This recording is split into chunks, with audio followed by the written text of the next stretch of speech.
When we speak of the First Crusade, we remember Godfrey of Bouillon, the saint who refused the crown. We remember Bohemond, the adventurer who seized a principality through cunning. But what if I told you that the true kingdom of Jerusalem, as a functioning state, was not built by Godfrey? It was built by his younger brother, a man who was his complete opposite. His name was Baldwin. In Europe, he was a nobody, a younger son with no lands and no inheritance, destined for a career in the priesthood. He did not embark on the crusade for redemption like Godfrey, nor for adventure like Bohemond. He went for land. He was the first to abandon the main crusade to conquer a domain for himself. He was the one who, upon hearing of the death of his humble brother Godfrey, rushed to Jerusalem, forcibly pushed aside the clergy, and demonstratively placed upon his own head the very golden crown that Godfrey had rejected. This is the story of the most pragmatic, the most ruthless, and the most effective leader of the Crusaders. Today, you will learn: why was Baldwin the first to betray the idea of a unified crusade, and how did he seize the first Crusader state, Edessa? How did he stage a coup d'etat after Godfrey's death and forcibly seize the throne of Jerusalem? Why did he forcibly send his wife, an Armenian princess, to a convent so he could marry a rich countess for her fleet and money? And how did this landless knight, over 18 years of rule, turn a group of besieged fanatics into a wealthy maritime power? This is not a story about faith.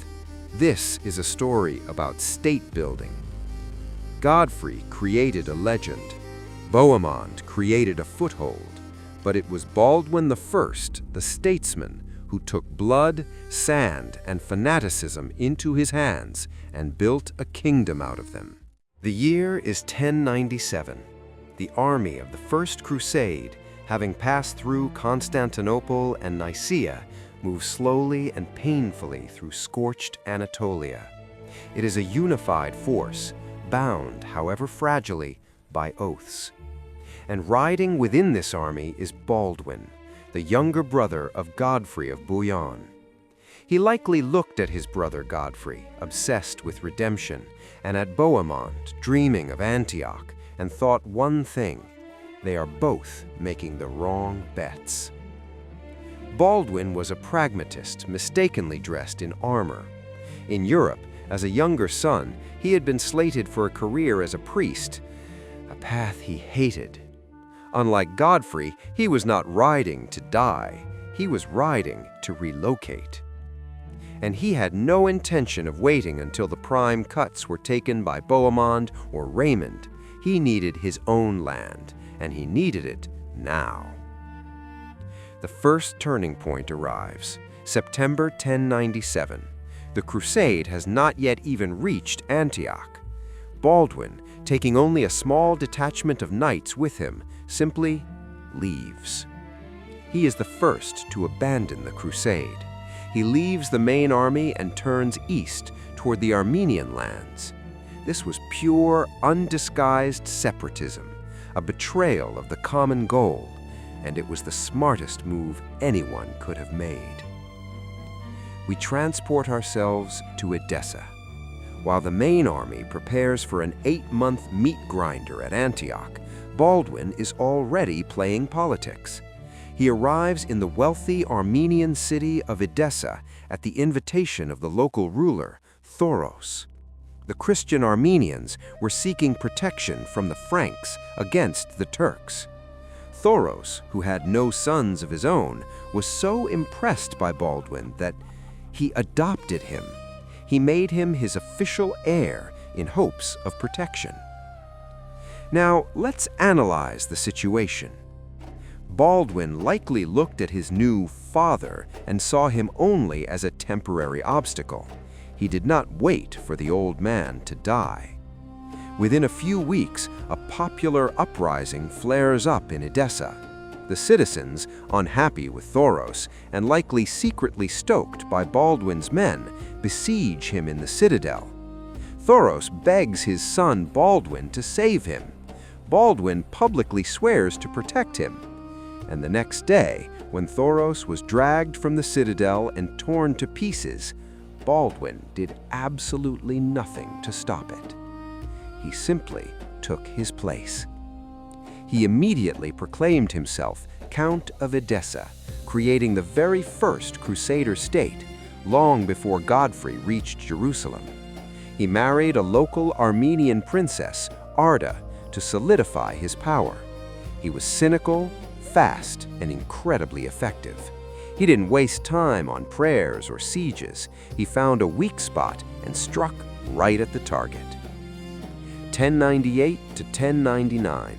While Godfrey, Bohemond, and the other leaders bleed out under Antioch and then undertake a suicidal march on Jerusalem, Baldwin sits in Edessa.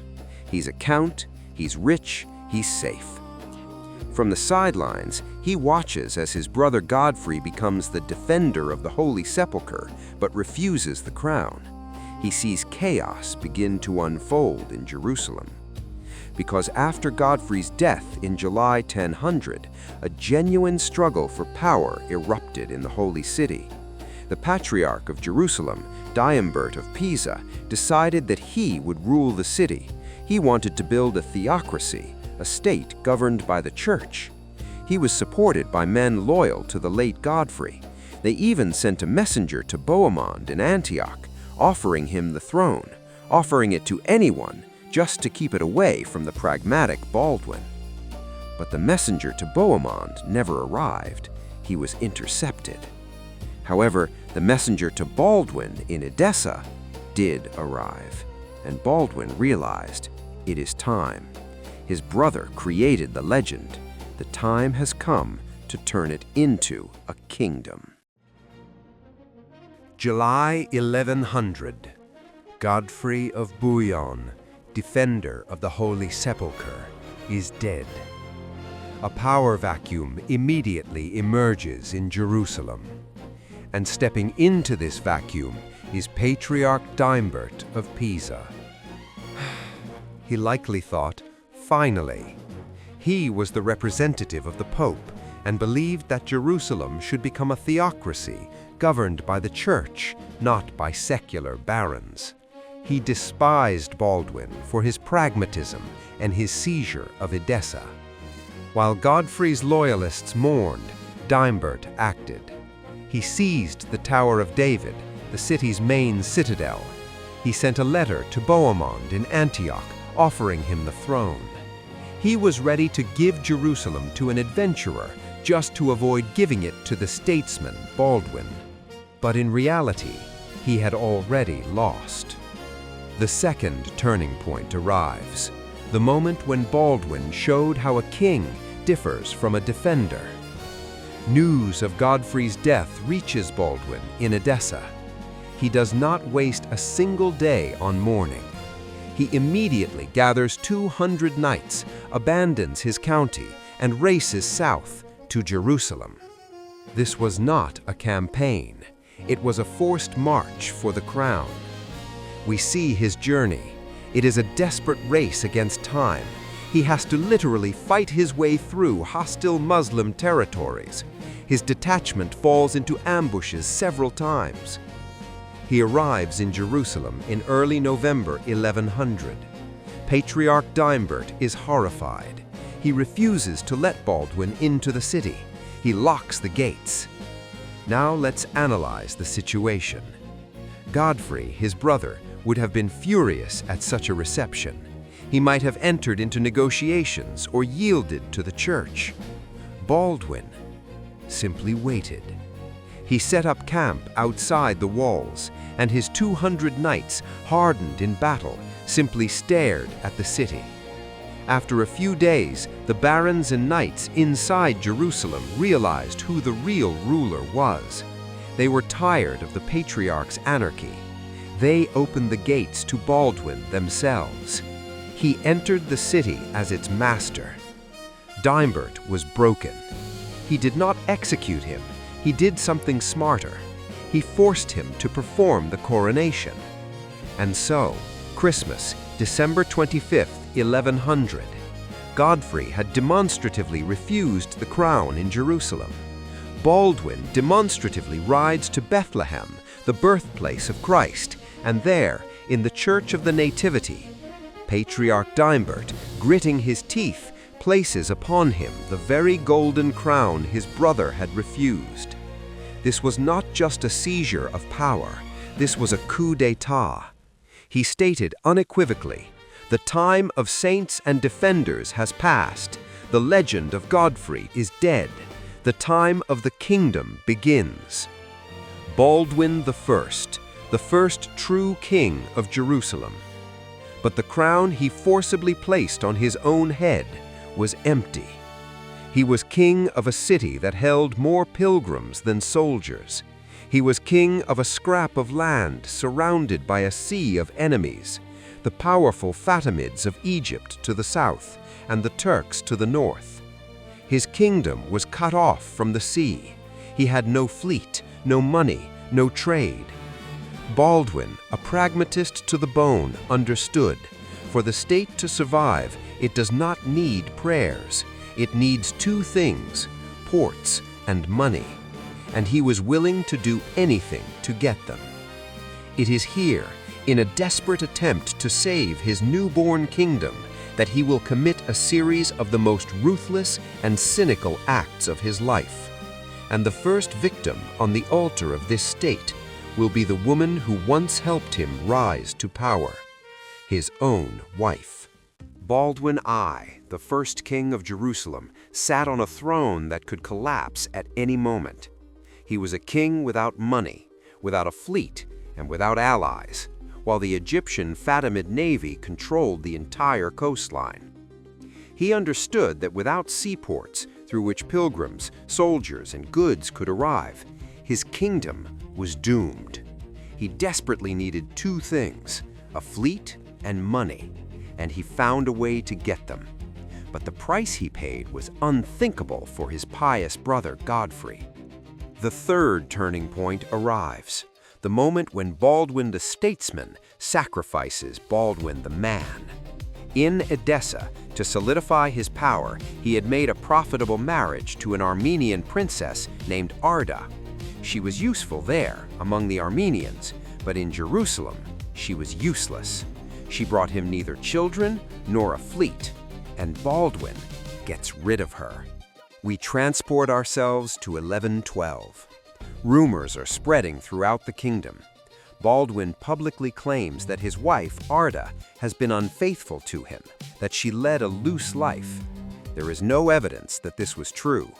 Most likely, it was cold, cynical slander. He does not divorce her. That is difficult under church law. He pressures her, he accuses her, and in the end, he forcibly compels her to enter a convent, essentially burying her alive. Now let's analyze the situation. He committed an act that shocked even his grim barons.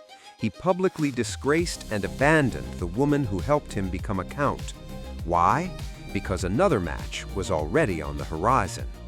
As soon as Arda disappeared into the convent, Baldwin immediately remarries in 1113.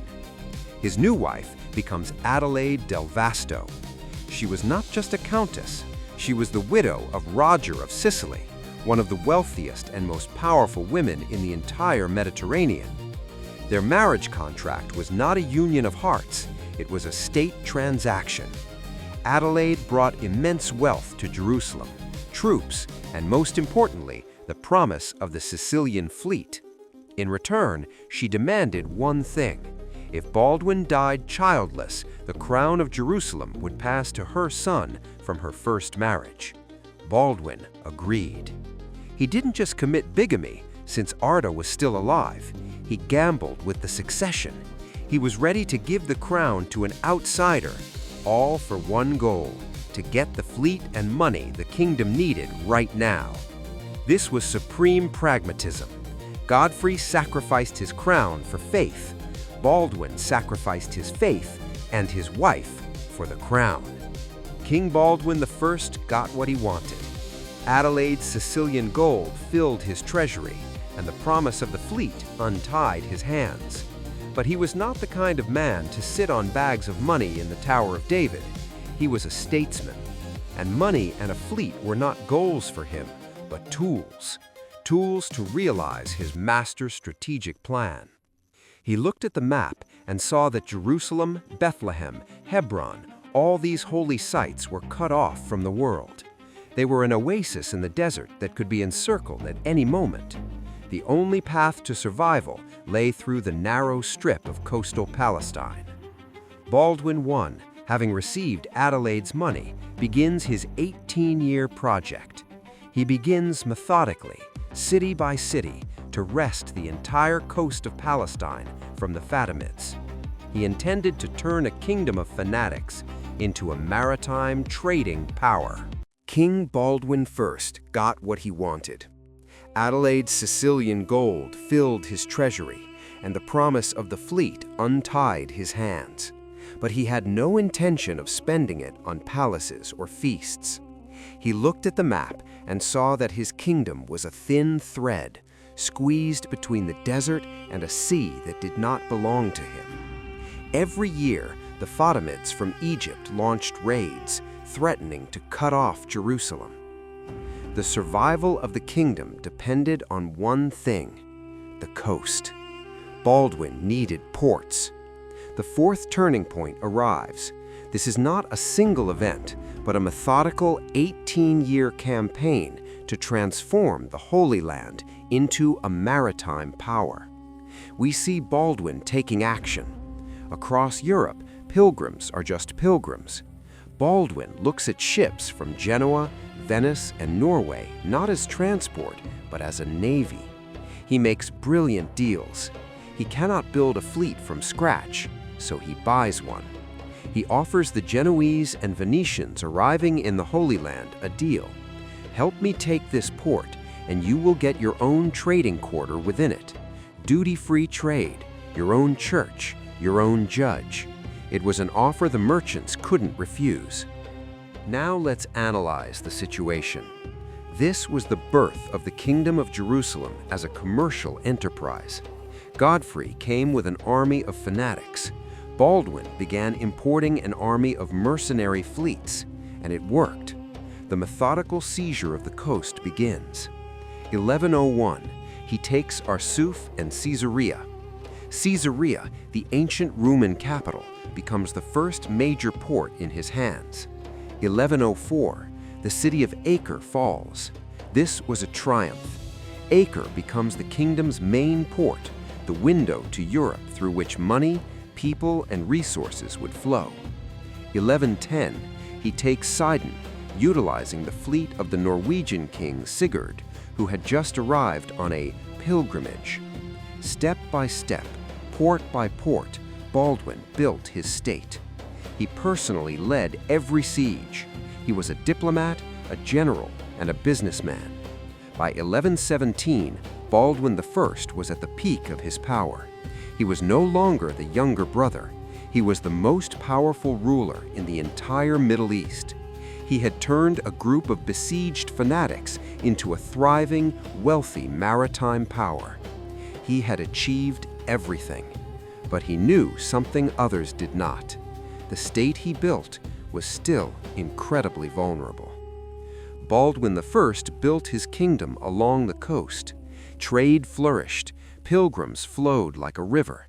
But this kingdom had one deadly, existential enemy: Fatimid Egypt. Every year, armies came from Egypt attempting to retake the coast. All of Baldwin's victories, all the ports he captured, served only as defense. He repelled attacks, but he could not destroy the source of the threat. By 1118, after 18 years of rule, Baldwin, already elderly and sick, made his final, most audacious decision. He realized that defense was a path to slow death. The only way to save the kingdom was to strike at the very heart of the enemy. He decided to do what no crusader before him had dared. He decided to conquer Egypt. March 1118. Baldwin I, king of Jerusalem, stands at the head of an army on the border of Egypt. He was nearly 60 years old, a deeply old man by the standards of that era. He was sick, and old wounds tormented him. His barons begged him not to go. But he likely looked at them as children. He was a statesman, and a statesman cannot retire while the main threat to his state is alive. That threat was Egypt. He was the first European ruler since ancient Rome to dare an invasion of the Nile Valley. This was not a raid, it was a campaign of conquest. The fifth and final turning point arrives. Not a triumph, but a finale that perfectly reflects his entire life. We see his army. They cross the Sinai Desert. It is an audacious, lightning-fast march. They approach Farama, the key to Egypt, a port city at the mouth of the Nile. The city is in panic. The Fatimid garrison flees, setting it on fire. Baldwin I, king of Jerusalem, rides into the smoking ruins of the enemy capital. He is on the verge of conquering Egypt. He won, but his body did not. Chroniclers write that while walking along the banks of the Nile, he decided to catch some fish.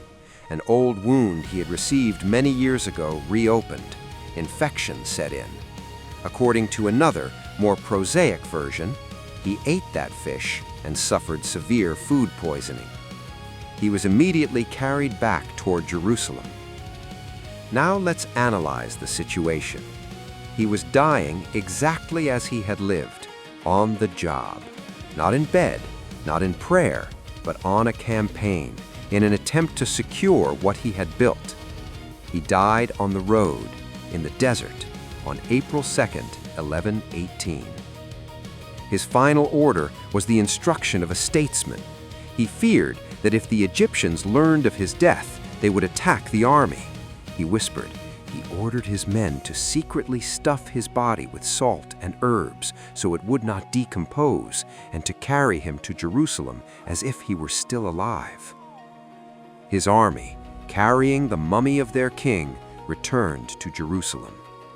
He died without seeing the fall of Egypt, but he died having paved the way for future campaigns. Baldwin I is dead.